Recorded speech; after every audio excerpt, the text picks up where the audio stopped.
Приветствую всех любителей авиасимов. Сегодня я очень давно не запускал Rise of Flight и решил сделать видео о таком редко где упоминаемом самолете, но очень известном, как Fokker E3 Eindecker. Почему про него? Немного про Сим, если кто не в курсе. Это, по сути, единственный симулятор самолетов Первой мировой войны, более-менее современный. Сейчас разработчики этой игры, этого симулятора, по сути, дублируют его же в модификации, можно так сказать, модификации Ил-2 штурмовик последний, точнее, подразделу Ил-2 штурмовик, Flying Circus называется он. Ну, пока что из того, что я видел, что не показывали, я не вижу особой разницы, тем более у меня в этой Rise of Light старенькой довольно много самолетов куплено, и не вижу смысла пока туда переходить. Игра это бесплатная, бесплатные 2 самолета и 1 карта, дополнительная карта канала и другие самолеты, их можно докупить за деньги, бывают скидки и вполне годные скидки. Детализация поразительная на самом деле. То есть где-либо еще попробовать полетать на самолетах Первой мировой просто не вижу возможности. Только в реале на репликах. Но теперь вернемся к Эйндекеру. В чем особенности? Самолеты того времени, по сути, это с современной точки зрения какой-то ужас. То есть как на это можно было летать, это должны были быть неимоверно смелые люди. Конкретно Fokker E3 Eindecker отличается от большинства остальных показанных здесь самолетов тем, что он моноплан. У него, он называется Eindecker, это значит одно крыло, у него одна лопасть крыла. Многие не в курсе, что на самом деле у самолетов, привычных нам монопланов, не два крыла, официально скажем так, а это считается одна крылевая консоль с правым и левым выступом, соответственно, конечностью. Поэтому вот он и назывался Эйндекер, однокрылый. Большинство самолетов, представленных здесь, и тех, которые воевали в Первую мировую, были как минимум бипланами, то есть имели 2 консоли. Были и трипланы. Это давало свои преимущества, но и свои особенности и минусы. А это моноплан, чего мне сразу захотелось попробовать в игре. Это его первая особенность. Вторая. Часть самолетов, представленных в симуляторе, имеют ротативный движок, часть имеют рядный, многоцилиндровый. И это 2 принципиальных разницы. Дело в том, что я об этом когда-то тоже не знал и крайне поразился, потому как я считал, что вот это вот двигатель, вот это, что это звездообразный, обычный звездообразный двигатель, который до сих пор используется на куче самолетов. Но нет, это адская шейтан машина. Дело в том, что вот это вот весь блок цилиндров был намертво соединен с винтом. Вот тут видно куча мощных гаек. И вращался он вместе с винтом, прям вот весь блок, на неподвижной оси, через которую подавалась топливная смесь, через пустотелую ось. Ну, это имело свои плюсы и свои неоспоримые минусы. Из плюсов то, что двигатель намного легче получался, чем рядный. Дело в том, что на те времена для рядных двигателей требовалось, чтобы уравновешивать вибрации, ставить довольно мощные маховики, тяжелые. Как результат, рядные двигатели были довольно тяжелыми. Плюс было намного больше деталей, он был сложнее по конструкции. Второе, это двигатель воздушного охлаждения. Он сам себя, вращая блоком цилиндров, вполне прилично охлаждал, даже просто стоя на взлетке. Для рядных же требовалось дополнительное охлаждение. Ну, что еще из плюсов можно сказать? И сначала я думал, что они были дешевле рядных двигателей, но потом оказалось, что вот не совсем так. Дело в том, что эти двигатели требовали довольно точного изготовления деталей подгонки, дабы не создавать дополнительные вибрации. И поэтому стоили вполне прилично и даже очень дорого. На современные деньги, как я понял, это нечто вроде 80-100 тысяч долларов за один такой двигатель. Притом они были не то чтобы сильно долговечными. Примерно, как я понял, около 10 часов налета выдерживали. Ну вот из плюсов, пожалуй, да, то, что они были легче, компактнее и в ремонте, как я понял, проще. Ну и логично, деталей намного меньше. Но теперь минусы. И из минусов, вот видите, на носу самолета металлический кожух. Так вот, это не броня того времени. Нет, и это не укрепление. Этот весь кожух необходим был для того, чтобы защитить перкалевую поверхность крыльев и фюзеляжа от заляпывания масла бензиновой смесью, которая из этого двигателя вполне прилично летела.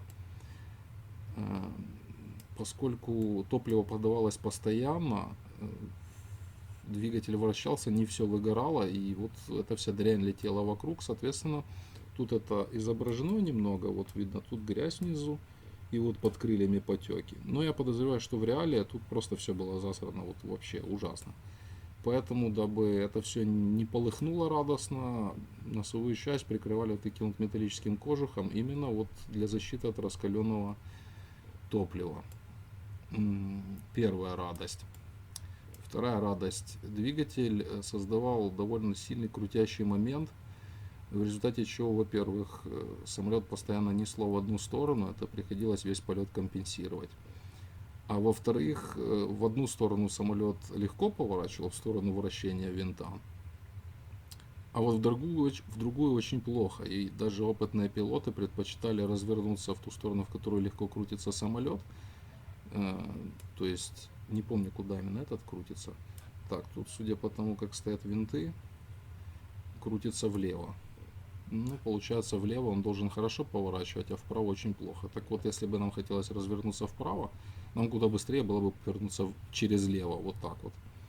Внезапщина. Третья особенность. Как вы понимаете, уменьшить газ на таком двигателе проблематичная задача. Поэтому газ на них не уменьшали. Было два способа уменьшить тягу, а крутился он постоянно, получается, на максимуме. Можно было отключить противоположные цилиндры. Это один способ, я в кокпите покажу, как это делалось. Там был переключатель хитренный, несколько позиционный, который позволял пары цилиндров отключать в полете и таким образом уменьшать мощность двигателя. Ну, вы понимаете, что топливо все так же подавалось в эти нерабочие цилиндры, и вся эта дрянь выбрызгивалась наружу, не сгоревшая. Второй вариант был вообще заглушить двигатель на время. И вот как раз этим вторым вариантом в основном пилоты только и могли что-то сделать. Делалось это с помощью кнопки на русе, на ручке управления самолетом. Тут я ее тоже покажу, и в принципе это и правда единственный эффективный быстрый способ резко сбросить обороты. Еще одна особенность этого самолета, который на момент своего появления стал довольно опасным противником для самолетов Антанты. Дело в том, что тут вот стоит один пулемет Шпандау, по-моему. Тут почему-то не указано. Дело в том, что на то время авиационных прицелов еще не было разработано. И в общем и целом считалось, что самолеты это корабли, бороздящие небесные просторы. Использовалась система измерений, взятая из кораблей, из флота. И использовались, по сути, пулеметы, переделанные из морских и сухопутных. Причем система прицеливания никак не менялась. Конкретно здесь стоял прицел морской. Я его тоже покажу в кокпите. Он был прямоугольным, соответственно, он учитывал только передвижение противника по горизонтали, что логично для морской глади. Но в воздухе противник может с разных сторон попасть в прицел. Довольно непривычно вначале, конечно, поскольку прицел он используется для того, чтобы взять правильное упреждение. что тоже я в свое время не знал и думал, что просто надо где-то к серединке подогнать противника и пытаться на глаз взять упреждение. Но нет, прицел, в общем-то, придумал для того, чтобы точно угадывать его. Не угадывать даже, вот вычислять. И этот самолет, в отличие от своих противников, имел синхронизатор пулемета, что позволяло ему стрелять этому пулемету через вращающийся винт. То есть пуля вылетала только в тот момент, когда напротив ствола не было лопасти. У самолета Фонтанте такого не было, это было новшество. Этот синхронизатор пулемета, ну, конечно, потом много раз усовершенствован, использовался потом на всех самолетах Второй мировой. Да и на самолетах Антанты во время Первой мировой он потом тоже быстренько появился. Но вот на момент появления этого самолета это дало очень большое преимущество, поскольку можно было точнее целиться, не надо было выставлять пулемет где-то за пределы винта, на крылья или сверху на специальных таких сошках высоких, и довольно быстро стрелять прямо через плоскость винта. У его основного противника, этого самолета, тут я его тоже потом покажу, у него был толкающий винт сзади. За счет этого как бы он мог себе спокойно вперед стрелять из пулемета.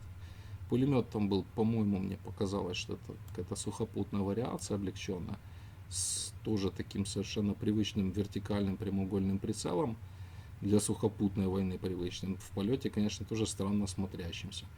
Там Льюис. Но так как там винт сзади, то можно совершенно спокойно было стрелять вперед. Ну, толкающий винт имел свои недостатки, поэтому в дальнейшем практически везде уже использовался тянущий винт. Ну, вот такая вот специфичная машинка. И еще одна особенность, да, точно. У этого самолета, как видите, нет элеронов. И крен на нем создавался и исполнялся с помощью перекоса всего крыла. То есть крыло изгибалось вот этими вот тягами, вот они, тут их видно, изгибалось все крыло. Сами понимаете, что в крен самолет входил крайне медленно и неспешно с такой системой откренивания. И это тоже в игре прекрасно видно. Просто резкий маневр сделать очень сложно, приходится активно работать хвостовым оперением. Ну, вот хвостовое оперение вполне прилично работало. Что набор высоты, что рысканье, вполне прилично. Ну что ж, давайте посмотрим, как он выглядит в кабине. Итак, вот мы в кабине.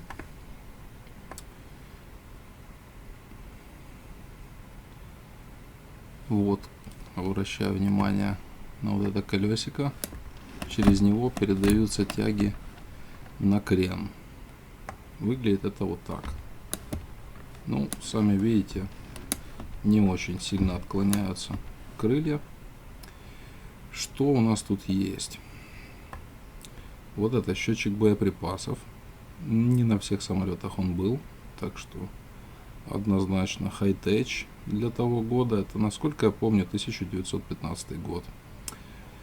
Вот этот морской прицел. Как видите, он рассчитан исключительно на цель, двигающуюся по горизонтали. У нас вот, надо совмещать целик. Пулемет. Перезарядка выглядит вот так. Что у нас есть в кабине? РУС. Такой специфичный, с двумя деревянными накладочками подобие руки. Вот эта вот кнопочка посередине, это как раз то, с помощью чего мы можем заглушить временно двигатель для сброса скорости. Вот она вот так вот нажимается. Это зажигание. При запуске вы увидите, как оно работает. Обороты двигателя. Вот эта лампочка сбоку должна в ночное время подсвечивать кокпит. Это нестандартное оборудование. Его отдельно можно перед стартом включить. Вот эта лампочка. А вот это анимометр, насколько я помню, для измерения скорости набегающего потока воздуха. Именно вот это и есть как бы спидометр. Сами видите, стоит он на крыле.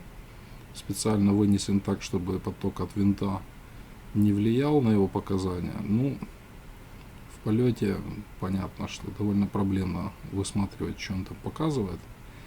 Ну, в принципе, у самолета эта максимальная скорость, по-моему, была 160 км в час. довольно легко и быстро разваливался при превышении порога, по-моему, то ли в 180, то ли в 200 км в час, поэтому пикировать крайне осторожно. Крылья отрываются на ура. С правой стороны, вот тут у нас в крыле компас. И вот если летать без карты, то наличие компаса просто must have. Тут я карту оставлю. Так и быть. Те две жердочки впереди, вот они. Это, собственно, наши педали. Ну, вот наш хвостовой руль поворачивается. Тангаж. С этим проблем нет. При откренивании приходится помогать себе хвостовым рулем, потому как крайне неспешно кренится самолет. Что еще у нас есть? Вот этот рычажок отвечает за смесь, насыщенность смеси топливной. По сути, это и есть газ. Да, на этом самолете я ошибся. Оказывается, здесь нет этой возможности отключать часть цилиндров для сброса оборотов. Это на более поздних уже он появился. Здесь, по сути, только смесью и вот этим переключением полного отключения двигателя. С правой стороны у нас альтиметр. Тут висят часики. Вот они, тоже нестандартная вещь. Ее можно включить в настройках, чтобы она была в кокпите. Это показывает показатель давления масла. Во время работы двигателя тут скачет уровень масла. Видно, нормально ли, достаточно ли его количество.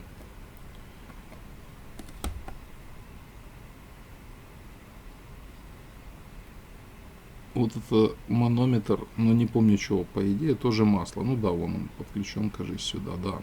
Давление масла.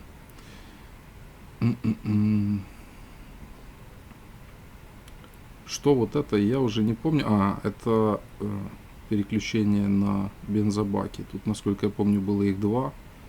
Один был перед пилотом, вот за этой переборкой металлической, а второй был за сиденьем сзади. Вот тут даже горловинку видно, заливную. По-моему, было так. Можно было переключать с одного на другое. Я уже призабыл, как его заводить. Помню, что он как-то не очень просто заводится в реале. Чтобы завести двигатель, нужен был помощник, который вручную раскручивал винт. Нужно было включить зажигание, раскрутить винт, подать топливную смесь, и таким вот хитрым макаром подхватывало зажигание, и можно было запустить это все дело. Помню, что тут какая-то была хитрость. На максимум смесь. Что-то еще. Радиатора тут нет, в охлаждение воздушное набегающим потоком. То ли тут где-то был высотный корректор. Сейчас вспомним. Вот этот, вот кажись, вот эта вот штука, вот этот насосик, вот этот. По-моему, это высотный корректор.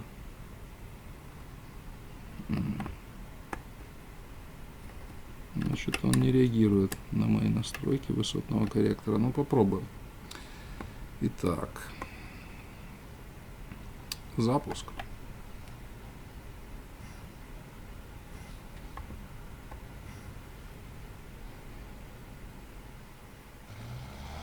Есть. Запустили. На хвостовой, на руль направления реагирует очень чутко самолет. Разгоняемся. Взлет.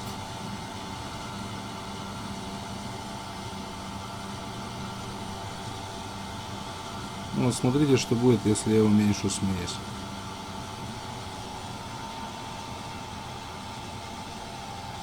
Так себе, и все, он глохнет.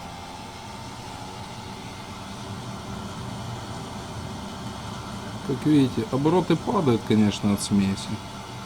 Да, в воздухе. Маркер я тоже оставил здесь. Довольно неудобно сейчас, сижу за компьютером низко. Не так-то будет сложно целиться.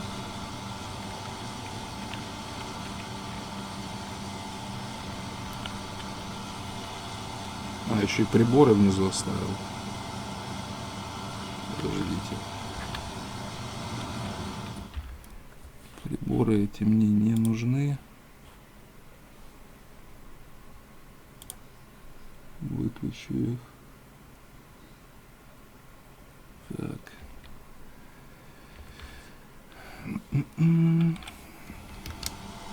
Полетели. Ну, вот смотрите, как выглядит крен. Полная ручка влево. Очень медленно. Если помогать себе рулем направления, то все повеселее.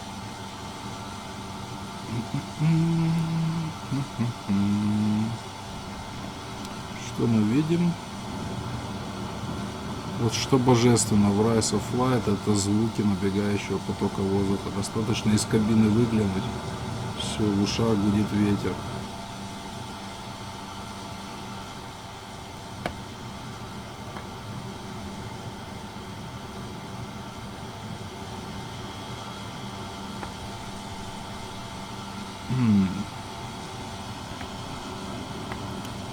Высота у нас какие-то 200 метров.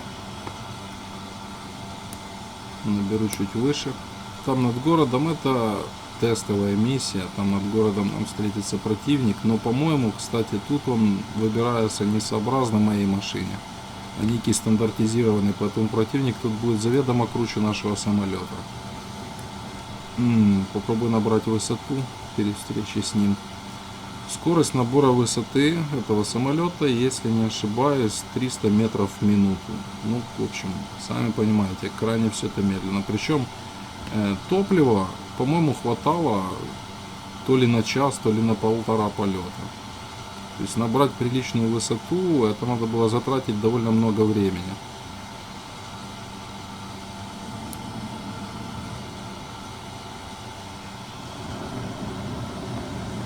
Хотя вот на 400 метрах, в общем. Что у нас тут? Не показалось. Вот, как видите, зажигание вот стоит.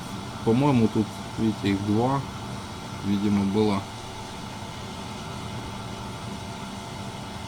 два зажигания, дублирующих, что ли.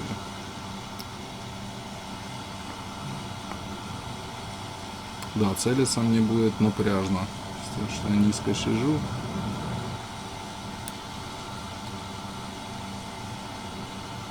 Это что со скоростью? Ой-ой. Это скорость типа 90 километров в час, что ли? А что это вот у нас тут навстречу летит? Какой-то маркер, сейчас узнаем.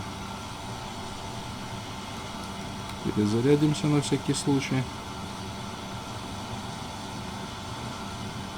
Это просто маркер. Точка путевая. Вот над тем городом нас ждет самолет противника. Ну, попробуем с ним что-то сделать. 500 метров высоты. 500 метров высоты. О чем это нам говорит? Ни о чем. Ну, заря истребительной авиации.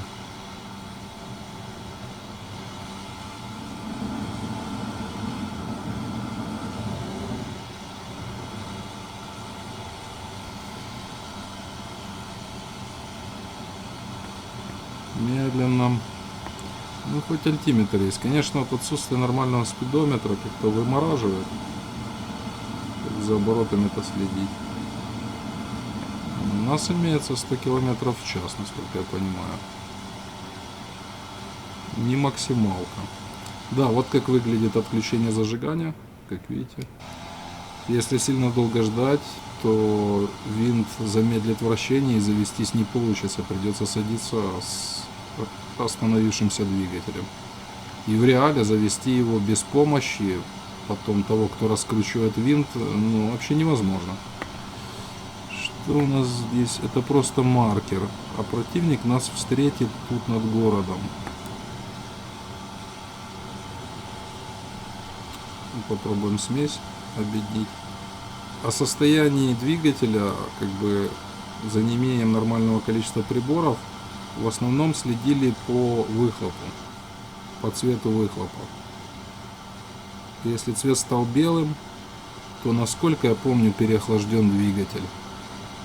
В норме, вот, по-моему, вот такой цвет должен быть. Не должен темнее становиться. Если черный, не догорает смесь, насколько помню. Ну, будем сейчас искать товарища. Мне бы хотя бы на километр подняться. 700 метров.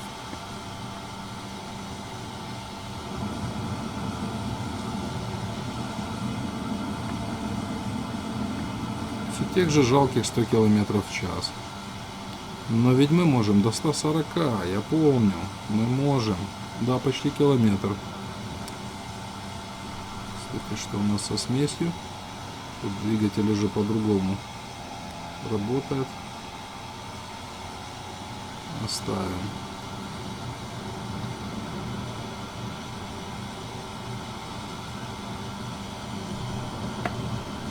Ну где ты, мил дружок?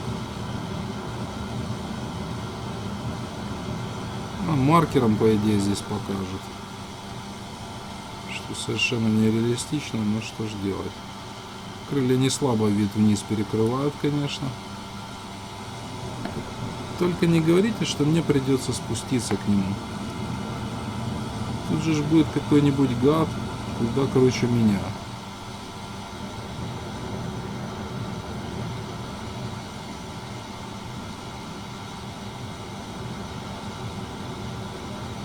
Что, неужели это маркер? У меня ощущение, что это не маркер, а самолет.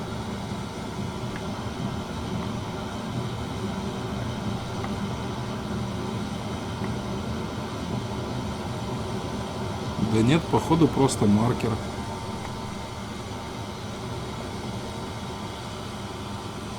Да, у самолета сильно наблюдается стремление задирать нос. Вот это что ли?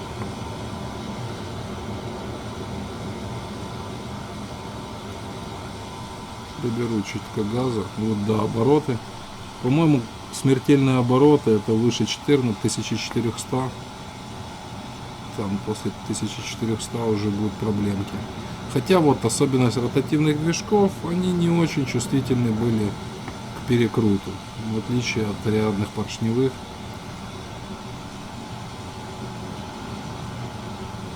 Нет, это походу еще один маркер. Окей. Хочу показать бой с самолетиком на этой странной машине.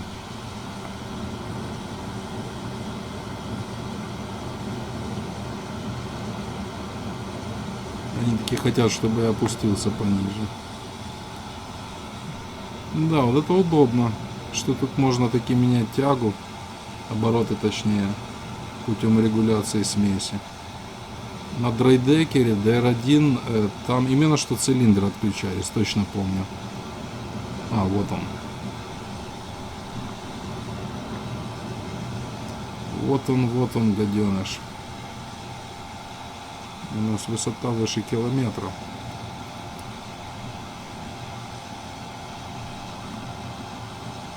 Аэростат там какой-то. А нет, вот он. Не хочет гад высоту сбрасывать.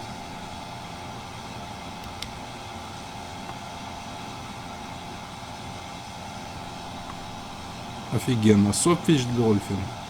Это самолет на несколько лет старше моего. В смысле навороченный. Soffish Delfin. А теперь смотрим. Зашел на меня. Пересмотрим на роу. И вот смотрите-ка. Ну я медленней. Гад. Обстреливает. Ну блин, как же ж тяжело. Как же ж тяжело доворачивать. Тварь. Не могу докрутить. А ну-ка, тягу повысим. Ну-ка, ну-ка, ну-ка, ну-ка, ну-ка.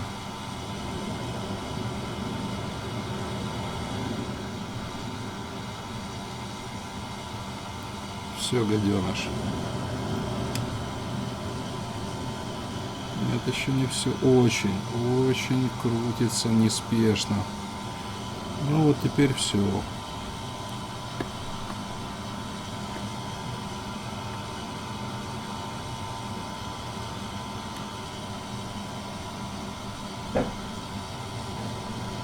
Пришлось высоту вообще потерять. Ну, в учебном-то бою можно. Мимо. Очень проблемно с таким креном.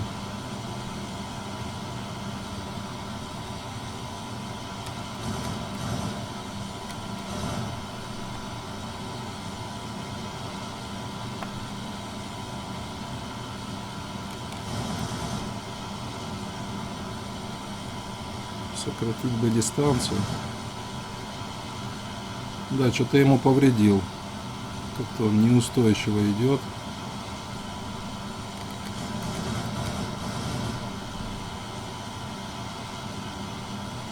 Ну, бот, что с него взять-то?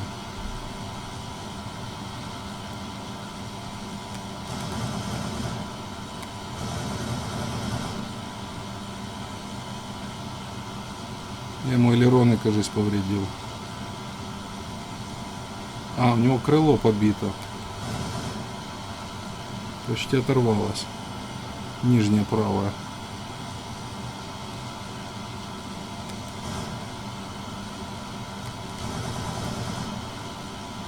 Есть, оторвалось. Все. Конец тебе, чувак. Уходим отсюда. Тут сейчас второй появится.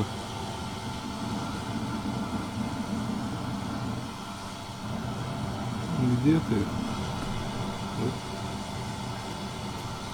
Вон он. Атакует меня. Но я, чувак, с тобой драться не буду. Уйдем сейчас на максимальной скорости. Гад. Может и не уйду, скорость у меня никакая.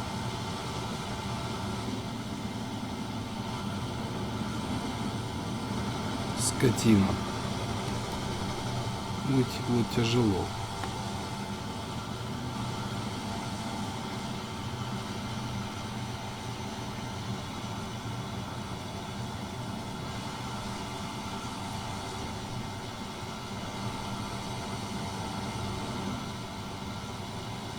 Могут и сбить. Гаденыш стреляет.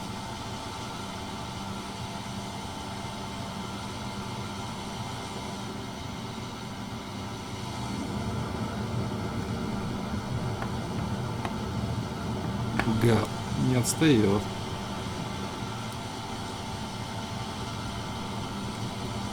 Ах ты ж. Все, нас пробили.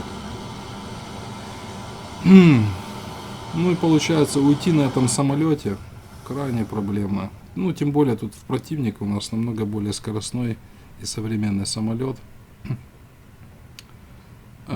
Покажу вам этот самолет против того, с которым он исторически реально сражался.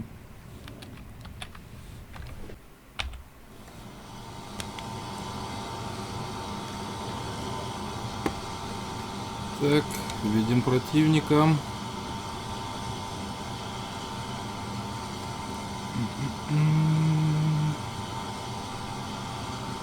FE-2B.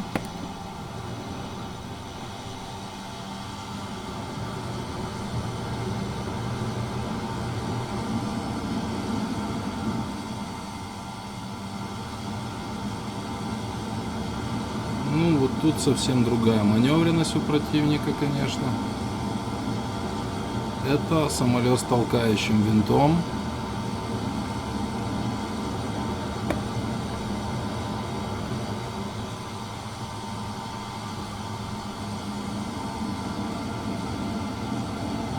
Уходит вниз. Не нравится ему все это. Ага, пытается подвеситься. Ну, чувак. Но у него маневренность, кстати, сравнима. Вот если с дельфином, там было видно, что я его перекручивал, поскольку у меня медленнее самолет, но довольно-таки маневренный.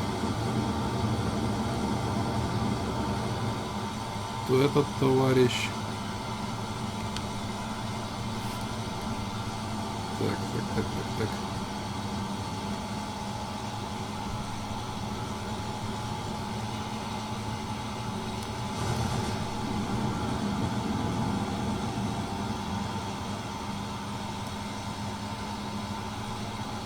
Надо набирать газ.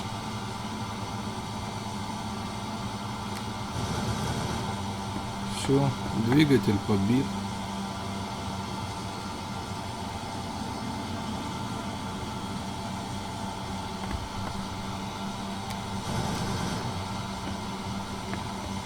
Все, он уже напрямую вышел. Было слышно, как прошли пули через обшивку. Ну, я так фигово целюсь. Точнее, не использую. Конец. Не использую нормально прицел, потому что, как я и сказал, низко сижу.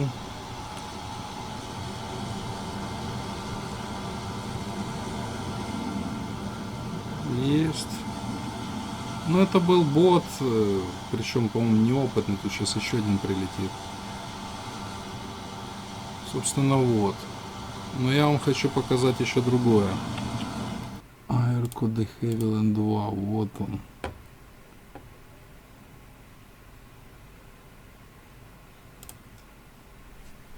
Так. Ну вот, смотрите. Натуральный противник нашего Фоккера. Airco de Havilland 2. Видите, у него толкающий винт сзади. И пулемет Льюиса впереди. Так как винта впереди нет, то можно стрелять совершенно нормально. Не нужен ни синхронизатор, ни установка над крылом, над лопастями винта. Что дает приличную скорострельность, даже чуть ли не больше, чем у нашего Фоккера с синхронизатором. Льюис довольно неслабо накидывает, опасный. Сейчас покажу его из доп. Оборудования тоже, как видите, вот у него есть целик, ставится на пулемет, дополнительный указатель топлива, ну и освещение кабины. Давайте все поставлю по-богатому и покажу его вам уже на взлетном поле. Airco de Havilland 2. Вон сзади наш винт, наш двигатель. Это уже натуральный биплан, как видите. Но благодаря тому, что кокпит вынесен вперед, то у нас отличный обзор. Вниз, в стороны, вверх. Но совершенно отвратительный обзор назад. То есть путем только выглядывания можно там узреть, что кто-то там среди расчала где-то сзади подлезает к нам. Вот впереди мы видим Льюис.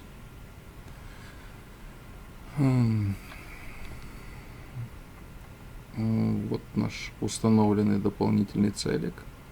В принципе, можно и без него. С ним, конечно, проще. Поскольку без него будет только вон тот прицел и странная вот эта вот скоба гнутая. Не знаю, что это за скоба. Это ручка для снятия диска с патронами. Диски пилот меняет, вот, доставая из вот этих вот запасов. Довольно проблематичное занятие, как мне кажется, в реальности было, поскольку надо было, видимо, коленями удерживать рус, поскольку, скорее всего, нужны были две руки, чтобы заменить диск.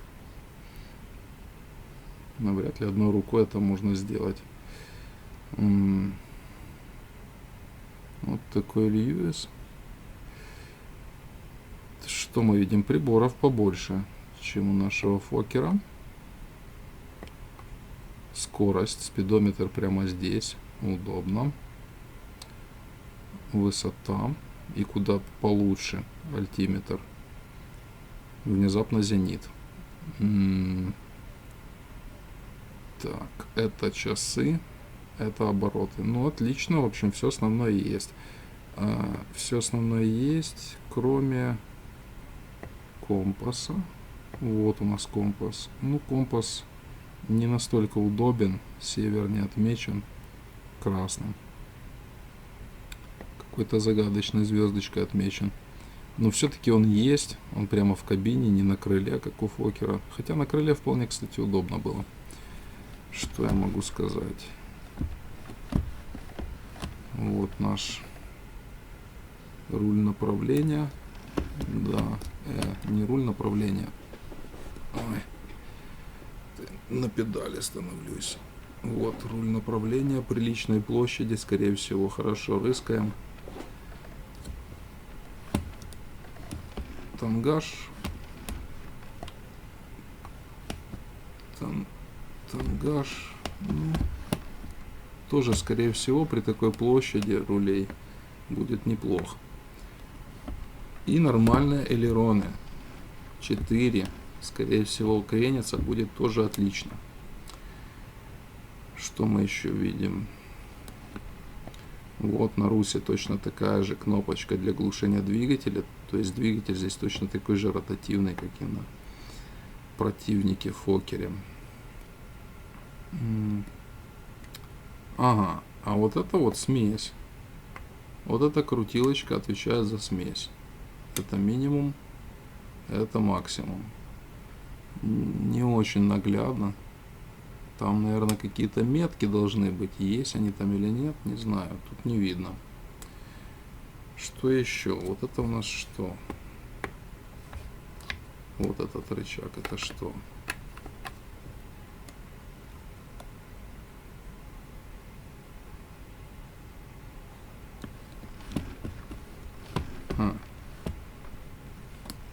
Интересно, похоже, эта штука позволяла триммировать. Смотрите-ка, видите? Пружинки гнутся от Руса. Видимо, да, это трим. Причем как тангажа,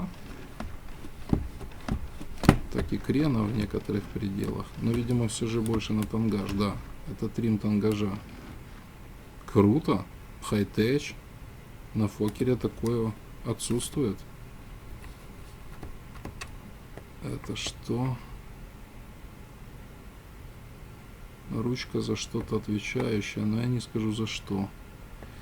Тут у нас точно подобное к Фокеру уровни масла. Это освещение кабины. А вот то Air.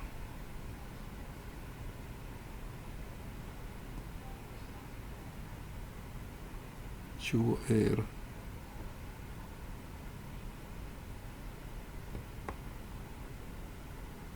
Интересно, что это такое? 2,5. Воздух. Какой воздух? Возможно, это указатель богатства смеси. Ну вот я смесь меняю, ничего тут не меняется. Ладно, поставим на максимум, попробуем завести наше чудо. Вот так наш Льюис стреляет. Заводимся.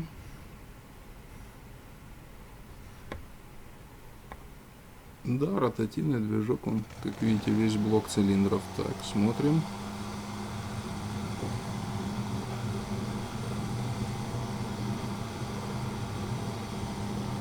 Куда проще завелся, чем Фокер. Сейчас узнаем, что он собой представляет.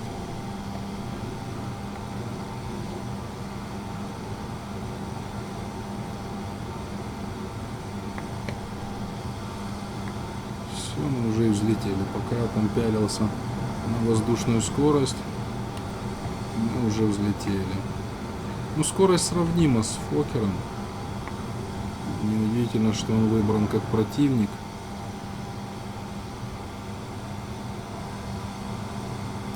Да, навигационный маркер. Обороты до 11, до 1100 не дотягивают. Высота.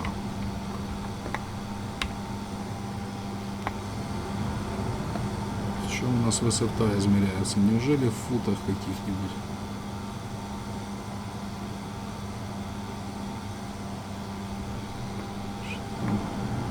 Пока рассматриваю, тут грохнуться можно.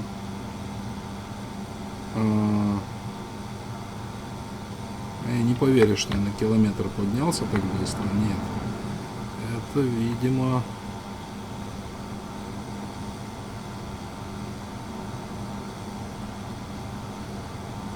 футы, вон сверху написано. 1000 футов.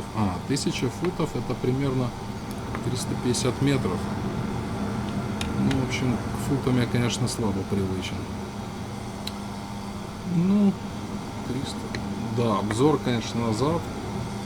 Вообще никаковский. Это минус. Вот наш указатель топлива, кстати. Видимо, тут будет падать.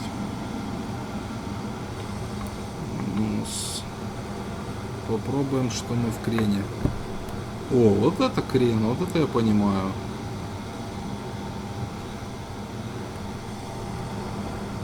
Тангаж. Он как нас кидает. Таких резких издевательств. Скорость потеряли. Как быстро теряет скорость. Да. Плюс Фокер, он не настолько быстро теряет скорость. У него из-за малой площади крыльев при маневрах с потерей скорости не такая. То есть этот дехевилинг можно довольно быстро заставить потратить энергию. Что у нас там? Маркер пути.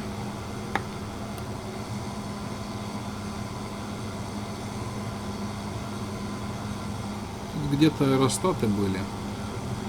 Давайте-ка обстреляем. Вон аэростаты. Посмотрим, как набор высоты. Ну, конечно, в управлении куда проще и приятнее, чем Фокер. Из-за нормального крена, адекватного, риска нет. Да все у него нормально. Получается, один у него минус существенный. Это, конечно, обзор назад практически отсутствует. Хоть бы зеркало какое дали.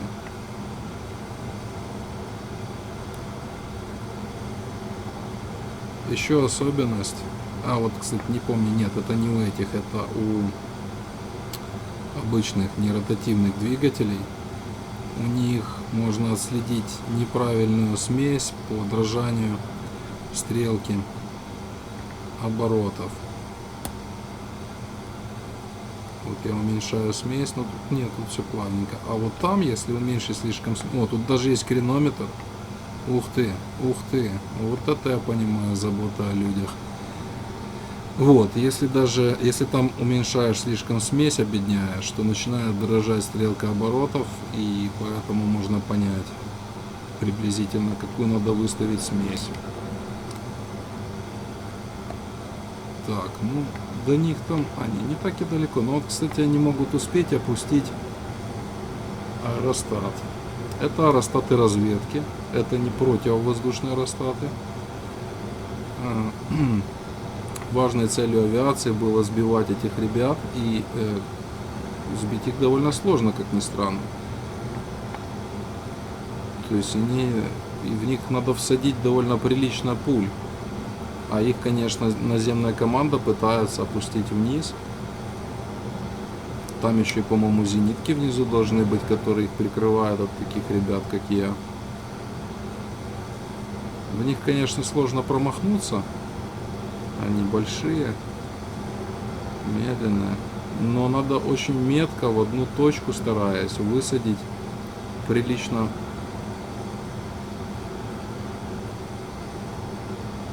патронов. Еще трекер у меня надо настроить, видите, бродит туда-сюда, мертвую зону задать побольше. Я давно не запускал ров. Это, возможно, даже свой аэростат. Ну, мне это надо, хотя он... нет, по мне стреляют зенитки.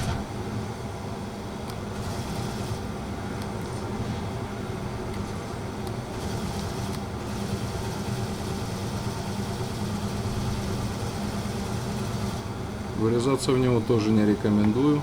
Самолету придет кирдык. Да, но вот у Льюиса особенность. Видели, как его переклинило?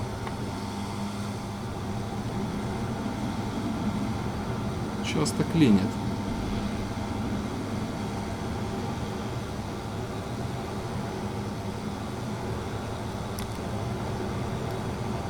Зенитка обстреливает. Ау, опа, все. Нам конец. Кажись. Да, мы потеряли крылья. Все, мы потеряли нижние крылья.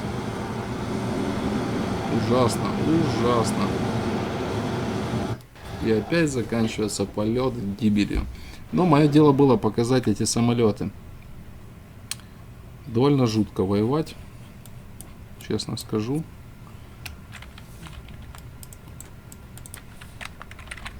На этом всем.